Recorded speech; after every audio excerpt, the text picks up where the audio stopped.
வணக்கம் ஜோதிட நண்பர்களே. பொதுவாக ஜோதிடம் என்பது பலவிதமான அணுகுமுறைகளை கொண்டது. இது ஒரு கடல் மாதிரி பல விஷயங்களையும் உள்ளடக்கியதாக இருக்கும். அதனால தான் ஜோதிடத்தில் ஒவ்வொரு விஷயங்களையும் சரி, ஒவ்வொரு அமைப்புகளையும் சரி முக்கியமாக பார்க்கப்படும். அதாவது ஒரு ஜாதக கட்டம் என்பது பிறந்த தேதி மற்றும் நேர அடிப்படையில் உருவாக்கக்கூடியது. இதில் பிறந்த தேதி அப்படிங்கிறது நம்மளுடைய ஜென்ம ராசி, ஜென்ம நட்சத்திரத்தை சொல்லும். நேரம் அப்படிங்கிறது நம்மளுடைய ஜென்ம லக்னத்தை குறிப்பிடும். ஸோ இதை வச்சு தான் நம்ம இப்போது ஜென்ரலாக இந்த ராசி நட்சத்திர பலன்கள், இப்போது லக்ன பலன்கள் அப்படிங்கிறதையும் பார்த்துக்கிட்டு வரோம். பொதுவான வகையில் இதுதான் அதிகமாக பேசப்படுது. ஆனால் ஜோதிடத்தை பொறுத்த வரைக்கும் கிரக அமைப்புகள் தான் ரொம்ப ரொம்ப முக்கியம். இங்கே வந்து ஜஸ்ட்டு தேதி மற்றும் நேரத்தோடு நிற்கிறது இல்லை, மாதம் மற்றும் வருடம் அப்படிங்கிற அமைப்புகளும் உடன் இருக்கத்தான் செய்யுது. ஸோ கிரக அமைப்புகள் நாள், வாரம், மாதம், வருடம் அப்படிங்கிற அமைப்புகளில் பிரிக்கப்பட்டும் இருக்குது. அதாவது ஒவ்வொரு கிரகமும் சூரியனை சுற்றி வரக்கூடிய அந்த முழுமை பெறக்கூடிய அந்த அமைப்புகளின் படி ஒவ்வொரு கிரகங்களும் இப்படி நாளின் அடிப்படையிலும், மாதத்தின் அடிப்படையிலும், வாரங்களின் அடிப்படையிலும், வருடங்களின் அடிப்படையிலும் பிரிக்கப்பட்டிருக்கு. பட் இதில் பிரதானமாக பொதுவான வகையில் எல்லாருக்கும் தெரிஞ்சிருக்கிற இந்த ராசி நட்சத்திர அமைப்புகள் மற்றும் இப்போதைக்கு லக்ன அமைப்புகள் அப்படிங்கிறது கூடுதலாக தெரிஞ்சுக்கிட்டு இருக்கும். அண்ட் நம்ம சேனல்லையே பார்த்தோம்னா இந்த ராசிகளுடைய பொதுவான தன்மை என்ன அப்படிங்கிறத போட்டிருக்கோம், லக்னங்களுடைய பொதுவான தன்மை என்ன அப்படிங்கிறதையும் போட்டிருக்கோம். அது தவிர ராசி மற்றும் லக்னங்களுடைய காம்பினேஷன் எப்படி இருக்கும் அப்படிங்கிறதையும் ஒரு சீரியஸாக பண்ணிக்கிட்டு இருக்கும். அது பாதி முடிஞ்சிருக்கு. அது ரொம்ப பெரிய சீரீஸ் அப்படிங்கிறதுனால டைம் கிடைக்கும் போதெல்லாம் அப்டேட் பண்ணிகிட்ருக்கோம். பட் அதை கம்ப்ளீட் பண்ணிவிடுவோம். ஸோ இப்படி ராசி மற்றும் லக்னங்களுடைய காம்பினேஷன் என்ன அப்படிங்கிறதும் பொதுவான வகையில் சொல்லிகிட்டு இருக்கோம். இன்னும் கூடுதலாக சில வருடங்களுடைய அமைப்புகள் எப்படி இருக்கும் அப்படிங்கிறத கூட நம்ம சேனலில் வீடியோஸை போட்டிருக்கோம். குறிப்பிட்ட இந்தந்த வருடங்களில் பிறந்தவங்களுடைய நிலைகள் இப்படி இருக்கும், இந்தந்த வருடங்களில் இந்த ராசிகளுடைய நிலைகளில் இப்படி தான் இருக்கும் அப்படிங்கிற மாதிரியான வீடியோக்கள் கூட நிறையவே போட்டிருக்கோம். எல்லாத்துக்குமே பிளேலிஸ்ட் டிஸ்கிரிப்ஷனில் இருக்குது, பார்க்காதவங்க செக் பண்ணி பாருங்கள். அந்த வரிசையில் இனி மாதங்களுடைய அமைப்புகள் எப்படி அப்படிங்கிறத பற்றி தான் பார்க்க போகிறோம். பொதுவாக இந்த ஜோதிடத்தை பொறுத்த வரைக்கும் மாதம் அப்படிங்கிறது ரொம்ப ரொம்ப முக்கியம். பட் அது பெரிதாக யாரும் கண்டுகொள்றதில்லை. ஏன் அப்படின்னா, மாதம் அப்படிங்கிறது சூரியனுடைய அமைப்பை வச்சு சொல்லக்கூடியது. இங்கே சூரியன் தான் எல்லாத்துக்குமே பிரதானம். சூரியனை மையமாக வச்சு தான் எல்லா கிரகங்களுமே இங்கே சுற்றி வந்துக்கிட்டு இருக்குது. அப்போ இந்த சூரியன் பாயிண்ட் பண்ணக்கூடிய இந்த மாதம் அப்படிங்கிறது ரொம்ப ரொம்ப முக்கியமானது. அப்படி இந்தந்த மாதங்களில் பிறந்தவங்களுடைய வாழ்க்கை நிலை பொதுவான வகையில் இப்படித்தான் இருக்கும் அப்படிங்கிறதும் ஒரு பொதுவான கருத்துக்கள் இருக்குது. அது என்னென்ன அப்படிங்கிறத பற்றி தான் இந்த பதிவுகளை நம்ம பார்க்க போகிறோம். பட் மாதம் அப்படின்னு வரும்பொழுது எனக்கு சில கன்ஃபியூஷன்ஸ் இருக்குது. என்னென்னா, பெரும்பாலான மக்களுக்கு தெரிஞ்சது ஆங்கில மாதம் தான். பட் ஜோதிடம் பிரதானமாக செயல்படுறது இந்த தமிழ் மாதங்களை வச்சு தான். அதாவது சூரியன் ஒவ்வொரு ராசிக்குள்ளேயும் 30 நாட்கள் இருக்கும். அந்த கால அளவை தான் தமிழ் மாதங்களாக வகுத்து வச்சாங்க. ஆக்சுவலாக சூரியன் எந்த ஒரு கிரகங்களையும் சுற்றி வட்டாது, பூமி தான் சூரியனை சுற்றி வந்துக்கிட்டு இருக்கும். பட் பூமியில் இருந்து பார்க்கும் பொழுது சூரியன் பூமியை சுற்றி வர மாதிரி ஒரு தோற்றம் கிடைக்கும். அப்படித்தான் 12 மாதங்கள் அப்படிங்கிறது ஒவ்வொரு ராசியின் அடிப்படையில் அது மாறிக்கிட்டு வரும். அப்படி சூரியன் ஒவ்வொரு ராசிகளில் இருக்கும்பொழுது அது ஒவ்வொரு மாதங்களாக தமிழில் வகுத்து வச்சிருக்கப்படும். அப்படி அந்தந்த மாதங்களுக்கு சூரியன் நிலைகளின் அடிப்படை குறிப்பிட்ட சில பொதுவான விஷயங்கள் அப்படிங்கிறது அந்தந்த மாதங்களில் பிறக்கக்கூடியவங்களுக்கு அமையப்பெறும். பட் நம்ம எல்லாத்துக்குமே ஃபெமிலியராக இருக்கிறது ஆங்கில மாதம் தான். இன்னும் நிறைய பேருக்கு தமிழ் மாதங்களுடைய பெயர்கள் கூட என்ன அப்படிங்கிறது தெரியாது. அதுதான் நிதர்சனம். தமிழ் மாதத்துக்கும் ஆங்கில மாதத்திற்கும் கிட்டத்தட்ட 15 நாட்கள் வித்தியாசம் இருக்கும். பட் எல்லாத்துக்கும் ஃபெமிலியராக இருக்கிறது ஆங்கில மாதம் அப்படிங்கிறதுனால இந்த மாத பதிவுகளை 2ஆக பிரித்து போடுவேன். அதாவது ஒவ்வொரு மாதத்திற்குமே 2 பதிவுகள் வரும். அதாவது ஆங்கில மாதப்படி முதல் 15 நாட்கள் ஒரு பலன் இருக்கும், 2வது 15 நாட்கள் இன்னொரு பலன்கள் அப்படிங்கிற மாதிரி வரும். பட் அது ரெண்டுக்குமே நிறைய வேரியேஷன்ஸ் அப்படிங்கிறதும் இருக்கும்.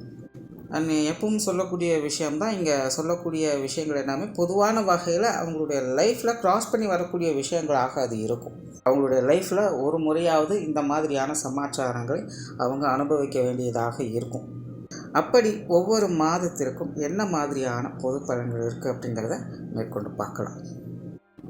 ஜூன் மாதம் 15 முதல் 30 தேதி வரை பிறக்கக்கூடியவங்களுக்கு பொதுவாக இந்த காலகட்டங்களில் பிறக்கக்கூடியவங்களை ஒரு சாமர்த்தியசாலிகள் அல்லது சாதுரியமான பேச்சுவார்த்தைகளை உடையவங்க அப்படின்னு சொல்லலாம். நிறைய விஷயங்களை இவங்க பேசியே சமாளிக்கக்கூடிய திறன் உங்களுக்கு உண்டு. கம்யூனிகேஷன் அப்படிங்கிறது இவங்களுக்கு ஒரு மிகப்பெரிய ப்ளஸ். பட் அதே நேரம் இவங்க எந்த அளவுக்கு கம்யூனிகேஷனில் பெஸ்ட்டாக இருக்காங்களோ அதே அளவுக்கு பிடிவாதம் அப்படிங்கிற விஷயத்திலும் பெஸ்ட்டாக இருப்பாங்க. பட் உண்மையிலே வந்து வெளி தோற்றத்தில் பார்த்தா அது தெரியவே தெரியாது. சாது மிரண்டால் காது கொள்ளாது அப்படின்னு சொல்லுவாங்க. அந்த மாதிரி இவங்க பார்ப்பதற்கு சாது போல் இருந்தாலும் கூட இவங்களுடைய கோபத்தை மற்றவங்களால் தாக்கு பிடிக்க முடியாது. பிளானிங் அண்ட் எக்ஸிக்யூஷன் மாதிரி பல விஷயங்களையும் செஞ்சுருவாங்க. ஸோ இவங்க வந்து சுருக்கமாக சொன்னால் இவங்க நல்லவனுக்கு நல்லவன் கெட்டவனுக்கு கெட்டவன் அப்படின்னு சொல்லலாம். இவங்களை வந்து யாரும் டிஸ்டர்ப் பண்ணாத வரைக்கும் எந்த ஒரு பிரச்சனையும் இல்லை. டிஸ்டர்ப் பண்ணால் தான் பிரச்சனைகள் ஆரம்பிக்கும். மற்றபடி இவங்க வந்து ரொம்பவுமே எளிமையான சுவாரஸ்யமான நபர்கள் அப்படின்னே சொல்லலாம். பெரும்பாலும் ஆசை உணர்வுகளால் அதிகம் உண்டப்படக்கூடியவங்களாக இருப்பாங்க. பட் அதை அடக்கி ஆளும் தன்மையும் இவங்களுக்கு உண்டு. சின்ன சின்ன விஷயங்களை கூட பார்த்தாலே அது மேலே ஆசைப்பட்டு விருப்பப்பட்டு அதை அடையணும் அப்படின்னு முயற்சி செய்வாங்க. பட் அது கிடைக்கல அப்படின்னாலும் கூட அதை நினச்சி வருத்தப்படக்கூடிய அமைப்புகள் இவங்களுக்கு இல்லை. நார்மலாகவே இவங்க வந்து பெரிய லெவலில் ஆடம்பரமான விஷயங்களுக்கெல்லாம் அதிகம் ஆசைப்பட மாட்டாங்க. ஒரு எளிமையான மன சந்தோஷம் தரக்கூடிய வாழ்க்கை கிடைச்சா போதும் அப்படின்னு நினைக்கக்கூடியவங்க. ரொம்ப ரிஸ்கெல்லாம் எடுக்கக்கூடாது, கஷ்டப்படக்கூடாது, ஃப்ரீயாக ரிலாக்ஸ்டாக கிடைக்கிற விஷயங்களை வச்சுட்டு சந்தோஷமாக இருக்கணும் அப்படிங்கிற ரொம்பவுமே எளிமையாகத்தான் வாழ்க்கையை எடுத்துகிட்டு போவாங்க. பட் அதே நேரம் இவங்க வந்து கஷ்டப்படுறதுக்கும் தயாராக இருக்கக்கூடியவங்க தான். அதுக்காக எப்போவுமே அதுலேயே மூழ்கி இருக்கிறவங்க இல்லை. தேவை அப்படிங்கும்போது அதையும் செஞ்சு தான் ஆகணும் அப்படின்னு அதுக்கும் தயாராக இருப்பாங்க. அதே போல் எல்லாருக்கிட்டேயுமே எளிமையாக இனிமையாக பேசி பழகக்கூடிய அமைப்புகள் அப்படிங்கிறது உண்டு. சிலரெல்லாம் பார்த்திங்கன்னா புதிதாக ஒரு நட்பு அப்படிங்கிறது உருவாகிருக்கும். இருந்தாலும் அவங்களையும் கூட தன்னுடைய சொந்த குடும்ப உறுப்பினர்கள் போல கருதி வீட்டுக்காக கூட்டிட்டு வந்து உபசரிப்பாங்க. 10 நாள் தான் பழகி இருப்பாங்க. ஆனால் 10 வருடம் பழகுனது போல் அவங்களுடைய பழக்க வழக்கங்கள் அப்படிங்கிறது இருக்கும். ஸோ இந்த மாதிரியான அமைப்புகள்லாம் இவங்ககிட்ட அதிகம் எதிர்பார்க்கலாம். பட் என்னென்னா இந்த காலகட்டங்களில் பிறக்கக்கூடியவங்களுக்கு எப்போவுமே ஒரு ப்ளஸ் இருந்தது அப்படின்னா அந்த இடத்துல கண்டிப்பாக ஒரு மைனஸும் இருக்கும். அதனால் இவங்க எப்போவுமே கொஞ்சம் பேலன்ஸ்டாக இருக்க பழகிக்கிறது நல்லது. ஏன்னா இவங்க எவ்வளோ சீக்கிரம் மேலே போகிறாங்களோ அவ்வளோ சீக்கிரம் கீழே இறங்கக்கூடிய அமைப்புகளும் உங்களுக்கு செயல்பட்டுக்கிட்டு தான் இருக்கும். இப்போ முன்னாடி சொன்ன அந்த நட்பு விஷயங்களே எடுத்துக்கிட்டிங்கன்னா எவ்வளோ சீக்கிரமாக அவங்க நல்ல விதமாக பழகி முன்னேறி போயிட்டுருக்காங்களோ அவ்வளோ சீக்கிரம் அவங்க அதிலேருந்து விலகி போகவும் செய்வாங்க. ஏதோ ஒரு காரணங்களுக்காக நல்ல விதமாகவும் இருக்கலாம், இல்லை கெட்ட விதங்களாகவும் இருக்கலாம். நல்லா பழகிட்டு இருப்பாங்க. திடீர்னு பார்த்தீங்கன்னா சூழ்நிலை சந்தர்ப்பம் காரணமாக 2 பேரும் வேறு வேறு இடங்களுக்கு போகலாம். சிலலாம் பார்த்திங்கன்னா மனஸ்தாபங்கள் ஏற்பட்டும் பிரிஞ்சு போகலாம். ஸோ இந்த காலகட்டங்களில் பிறக்கக்கூடியவங்களுக்கு பெரும்பாலும் இந்த டைமிங், அந்த ஜேர்னி டைமிங் அப்படிங்கிறது ரொம்ப ரொம்ப முக்கியம். ஸோ எவ்வளோ சீக்கிரம் அது வருதோ அவ்வளோ சீக்கிரம் அது போகவும் செய்யும் அப்படிங்கிறத இவங்க புரிஞ்சுக்கணும். அண்ட் அந்த பேலன்ஸ் தியரியை இவங்க ஒர்க் அவுட் பண்ணணும்.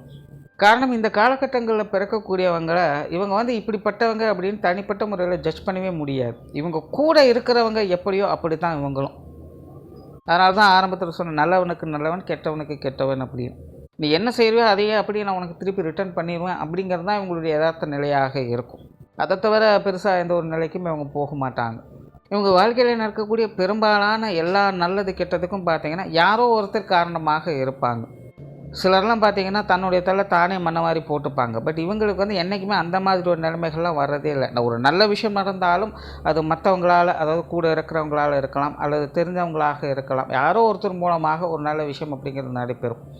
அதே ஒரு கெட்ட விஷயம் நடந்தாலும் அப்படி தான், யாரோ ஒருத்தர் மூலமாக தான் அதுவும் நடக்கும். ஸோ தனிப்பட்ட முறையில் இவங்களாக ஒரு விஷயத்தை கொண்டு போகிறாங்க, உருவாக்குறாங்க அப்படிங்கிறது இவங்களுக்கு ரொம்பவுமே கடினமான விஷயம். எப்போவுமே வந்து எந்த ஒரு காரியத்தையுமே ஒரு சப்போர்ட்டோடு இருந்து அதை செயல்படுத்தும் பொழுது தான் அந்த காரியம் இவங்களுக்கு ஃபுல்ஃபில் ஆகும். அது எந்த ஒரு விஷயமாக இருந்தாலும் சரி. அதனால் இந்த காலகட்டங்களில் பிறக்கக்கூடியவங்களுடைய மேஜரான லைஃபே பார்த்திங்கன்னா இவங்களை மையப்படுத்தியே இருக்காது. இவங்க கூட இருக்கிறவங்க எப்படி இருக்காங்களோ அதற்கு தகுந்த மாதிரி தான் இவங்களுடைய வாழ்க்கை நிலையும் மாற்றங்களுக்கு உட்பட்டுக்கிட்டு வரும். அதனால் இவங்களை பொறுத்த வரைக்கும் இவங்க கூட இருக்கிறவங்களை எந்த அளவுக்கு இவங்க நல்லபடியாக சந்தோஷமாக வச்சுக்கிட்டு இருக்காங்களோ அந்த அளவுக்கு இவங்களுடைய வாழ்க்கை நிலையும் திருப்திகரமான ஒரு அனுபூதியான விஷயங்களை எதிர்பார்க்க முடியும். சொத்து சுகங்கள் வகையில் இவங்களுக்கு ஒரு சாதகமான அமைப்புகளை எதிர்பார்க்கணும். நார்மலாகவே இந்த சொத்து சுகங்கள் சம்மந்தப்பட்ட விஷயங்களை கொஞ்சம் அதிக ஈடுபாடுகள் காட்டக்கூடியவங்க அப்படின்னு சொல்லலாம். கொஞ்சம் லக்ஸுரியஸான விஷயங்களை எதிர்பார்க்கக்கூடியவங்க தான். இது சார்ந்த அமைப்புகள்லாம் இவங்களுக்கு கொஞ்சம் தானாகவே ஈடேறக்கூடிய அமைப்புகள் அப்படிங்கிறது வந்து. பட் பொருளாதாரம் சார்ந்த விஷயங்களில் இவங்களுக்கு கொஞ்சம் ஏற்றத்தாழ்வுகள் அதிகமாக இருக்கும். வாழ்க்கையில் ஒரு சில காலகட்டங்களில் ஒரு நல்ல நிலையை எட்டி பிடிப்பாங்க. பட் அதே நேரம் அதை தக்க வைக்கிறது அப்படிங்கிறது இவங்களுடைய பொறுப்பு தான். அப்படி இல்லை அப்படின்னா கைக்கு வந்து இது எப்படி போகுது அப்படிங்கிறதே தெரியாது. ஸோ பொருளாதார நிலையில் இவங்களுக்கு கொஞ்சம் கவனம் அப்படிங்கிறது தேவை. அதாவது முன்னாடி சொன்ன மற்றவங்களுடைய சப்போர்ட் மூலமாக தான் நிறைய விஷயங்கள் உங்களுக்கு ஈடும். அந்த வகையில் இந்த பொருளாதாரம் சார்ந்த விஷயங்களும் அப்படி தான். ஸோ தனிப்பட்ட முறையில் பொருளாதாரம் சார்ந்த விஷயங்களை இவங்க ஈடேற்றுவது அப்படிங்கிறது இவங்களுக்கு கொஞ்சம் சிரமம். அப்படியே ஈடேற்றினாலும் அதை தக்க வைக்கிறது அப்படிங்கிறது தான் இங்கே பெரும்பாடாக இருக்கும். ஸோ அதில் வந்து இவங்க கொஞ்சம் கவனம் எடுத்துக்கணும். பொது விஷயங்கள் மற்றும் பொது காரியங்களில் ஈடுபாடு காட்டக்கூடியவங்க தான். பெரும்பாலும் இவங்களுக்கு இந்த பழக்க வழக்கம் சார்ந்த விஷயங்கள்லாம் சாதகமாகவே இருக்கும். எல்லார்ட்டையும் எளிமையாக பேசுவாங்க, நல்லா பழகுவாங்க. அதனால் வெளி இடங்களில் இவங்களுக்கு உண்டான மதிப்பு மரியாதை அப்படிங்கிறது எப்போவுமே நல்லபடியாக இருக்கும். பட் அதே நேரம் ஒரு சில நேரங்களில் கொஞ்சம் கண்ட்ரோல் மீறி நடந்துக்கக்கூடிய தன்மை உங்களுக்கு உண்டு. அதனால் சின்ன சின்ன கெட்ட பேர்கள் அப்படிங்கிறது அப்பப்போ வந்துட்டு தான் போகும். முடிஞ்ச வரைக்கும் இந்த மாதிரியான விஷயங்களுக்கு இடம் கொடுக்காமல் இருப்பது நல்லது. மற்றபடி உங்களுக்கு பொது விஷயங்கள் மற்றும் பொது காரியங்கள் அப்படிங்கிறது சாதகமான நிலைகளே இருக்கும். ஆன்மீக ரீதியான விஷயங்களில் அலாதியான விருப்பமுடையவங்களாக இருப்பாங்க. பிரயாண பிரியர்களாக இருப்பாங்க. பெரும்பாலும் இந்த 2 விஷயங்களை இவங்களை அறியாமலே இவங்க செய்யக்கூடிய அமைப்புகள் இவங்களுக்கு உண்டு. அதெல்லாம் இவங்களுடைய வாழ்க்கையில் வந்து இது பிடிக்குது பிடிக்கல அப்படிங்கிறதெல்லாம் கிடையாது. இதெல்லாம் தானாகவே அவங்களுடைய வாழ்க்கையில் நடந்துக்கிட்டோம். ஆன்மீகத்தில் ஈடுபாடுகள் காட்டுவாங்க. ஏன் அப்படிங்கிறது அவங்களுக்கே தெரியாது. அதே போல் இந்த பிரயாணம் சார்ந்த விஷயங்களை தானாகவே ஈடுபட்டுருவாங்க. ஏன் அப்படிங்கிறது அவங்களுக்கு இதை சும்மா இருப்பாங்க, திடீர்னு பார்த்தா எங்கேயாவது வெளியில் போயிட்டு வந்துடுவாங்க. இதெல்லாம் பார்த்திங்கன்னா அவங்களையும் மீறி இதில் நடக்கக்கூடிய ஒரு விஷயங்களாக அவங்களுடைய வாழ்க்கையில் பார்க்க முடியும். காரியங்கள் மற்றும் செயல்பாடுகள் வகையில் கலைநயம் மிக்கவர்கள் அப்படின்னு சொல்லலாம். பொதுவாக காரியங்கள் அப்படின்னு வந்துருச்சு அப்படின்னா தன்னுடைய தனித்துவத்தை காட்டணும் அப்படின்னு ஆர்வம் இவங்களுக்கு அதிகமாக இருக்கும். எல்லாத்தையும் விட கொஞ்சம் டிஃப்ரெண்ட்டாக ஒர்க் பண்ணணும் அப்படின்னு நினைப்பாங்க. அதே போல் கொஞ்சம் லக்ஸூரியஸாக ஒர்க் பண்ணவும் நினைப்பாங்க. தேவையில்லாமல் செலவாகுது விரயமாகுது அப்படின்னலாம் பார்க்க மாட்டாங்க. உங்களுடைய காரியம் முடியுதா, அது நல்லபடியாக இருக்குதா, சந்தோஷமாக இருக்குதா அப்படிங்கிறத மட்டும்தான் நோட் பண்ணுவாங்க. பட் அதற்கு பின்னாடி தேவையில்லாத பல விஷயங்கள் காரியங்கள் நடந்திருக்கு, அதெல்லாம் அவாய்ட் பண்ணியிருக்கலாம் அப்படிங்கிறத பற்றி அதெல்லாம் முடிஞ்சா அவ்வளோதான் அப்படிங்கிற மாதிரி ரொம்ப சிம்பிளாக போயிடுவாங்க. ஸோ அதை பற்றி இவங்களுக்கு கவலை கிடையாது. உங்களுடைய காரியங்களை சிறப்பாக நல்லபடியாக முடிக்கணும் அப்படிங்கிற விஷயத்தில் மட்டும்தான் மும்முரமாக இருப்பாங்க. குடும்ப விஷயங்கள் காரியங்கள் பெரும்பாலும் இவங்களுக்கு கொஞ்சம் சாதகமாக தான் இருக்கும். குடும்ப உறவுகளுக்குள்ளேயும் ஒரு சில சாதக அமைப்புகள் அப்படிங்கிறது இருப்பார்கள். ஆரம்பத்தில் சொன்ன மாதிரி யாரோ ஒருத்தருடைய சப்போர்ட் மூலமாக தான் இவங்க பெரும்பாலும் இயங்கிக்கிட்டு இருப்பாங்க. அந்த வகையில் அந்த சப்போர்ட் அப்படிங்கிறது இந்த குடும்ப உறவுகள் மூலமாகவே பெரும்பாலும் இவங்களுக்கு அமையலாம். அதுலேயும் குறிப்பாக பார்க்கும்பொழுது அது வந்து பெற்றோர்கள் மூலமாகவோ அல்லது இந்த கணவன் மனைவி உறவுகள் மூலமாகவோ இவங்களுக்கு அமையிறதுக்கு நிறைய வாய்ப்புகள் இருக்குது. ஸோ பெற்றோர்கள் அப்படின்ற நார்மலாக பெற்றோர்கள் சார்ந்த விஷயங்கள் கொஞ்சம் சாதகமாக தான் இருக்கும். பெற்றோர்கள் மேலே மதிப்பு மரியாதைகள் வைக்கக்கூடியவங்க தான். பட் இங்கே விஷயம் இதுதான், இவங்க எப்படி பெற்றோர்கள்ட்ட இருக்காங்க அப்படிங்கிறது முக்கியம் கிடையாது. பெற்றோர்கள் இவங்ககிட்ட எப்படி இருக்காங்க அப்படிங்கிறது தான் முக்கியம். ஸோ அதற்கு தகுந்த மாதிரி தான் அந்த உறவு முறையை இவங்க தக்க வைத்து கொள்வாங்க.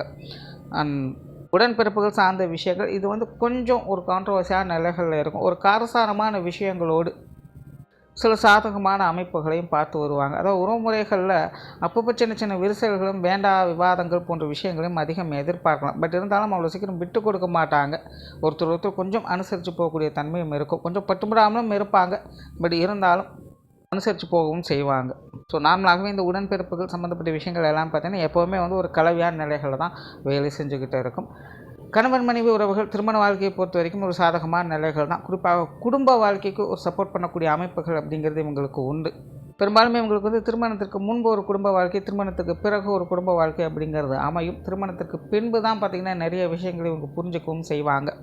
ஸோ பெரும்பாலும் இவங்களே அனுசரித்து போகக்கூடிய ஒரு வாழ்க்கை துணை அமையக்கூடிய அமைப்புகள் இவங்களுக்கு உண்டு.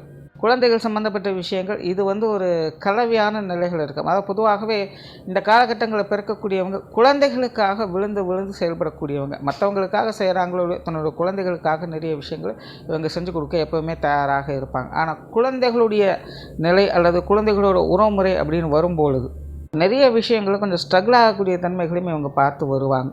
அதாவது குழந்தைகளுடைய விஷயங்கள் அப்படிங்கிறது நெகட்டிவாக எதையும் சொல்ல முடியாது. பட் கவனத்தோடு கையாள வேண்டிய விஷயமாகவும் அது இருக்குது. உற்றார் உறவினர்கள் நண்பர்கள் சார்ந்த விஷயங்கள் பெரும்பாலும் ஒரு கலவையான நிலைகளில் தான் இருக்கும். சூழ்நிலை சந்தர்ப்பத்துக்கு தகுந்த மாதிரி கொஞ்சம் அனுசரித்து போய் தான் ஆகணும். சில நேரங்களில் ஒத்து வருவாங்க, சில நேரங்களில் கண்ணு காணாமல் தான் இருப்பாங்க. ஸோ அதற்கு தகுந்த மாதிரி நீங்களும் அவ்வப்போது அனுசரித்து போக வேண்டியதாகத்தான் இருக்கும். தொழில் வேலை உத்தியோகம் சார்ந்த விஷயங்கள் சர்வீஸ் ஓரியன்டான விஷயங்கள் தான் பெரும்பாலுமே உங்களுக்கு சூட் ஆகும்.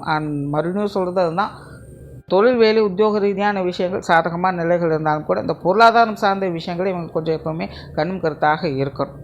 வெளியூர் மற்றும் வெளிநாடு சம்மந்தப்பட்ட விஷயங்களை சாதகமான தன்மைகளோடு நார்மலாகவே இந்த மாதங்களில் பிறக்கக்கூடியவங்களுக்கு இந்த வெளியூர் வெளிநாடு விஷயங்களில் ஈடுபாடுகள் அப்படிங்கிறது கொஞ்சம் அதிகமாகவே இருக்கும். சுய ஜாதகத்தில் கிரகங்களுடைய அமைப்பு சாதகமாக இருக்கும் பட்சத்தில் வெளிநாடுகளில் போய் வசிக்கக்கூடிய அமைப்புகள் கூட இவங்களுக்கு தானாகவே ஏற்படும். ஸோ ஓவராலாக இந்த ஜூன் மாதம் 15 முதல் 30 வரை பிறக்கக்கூடியவங்க தனிப்பட்ட முறையில் எந்த ஒரு நல்லது கெட்டதும் இவங்களை பாதிக்கப்பட போகிறது கிடையாது. ஆனால் கூட இருக்கிறவங்களுடைய நிலைகளை பொறுத்து இவங்களுடைய வாழ்க்கையின் நிலையும் மாறுபாடுகளுக்கு உட்பட்டதாக இருக்கும். ஸோ இவங்க கூட இருக்கிறவங்கள எந்த அளவுக்கு வச்சுருக்காங்களோ அந்த அளவுக்கு இவங்களுடைய வாழ்க்கையின் நிலையும் சாதகமான நிலைகளில் இருக்கும். நன்றி, வணக்கம், வாழ்க வளமுடன்.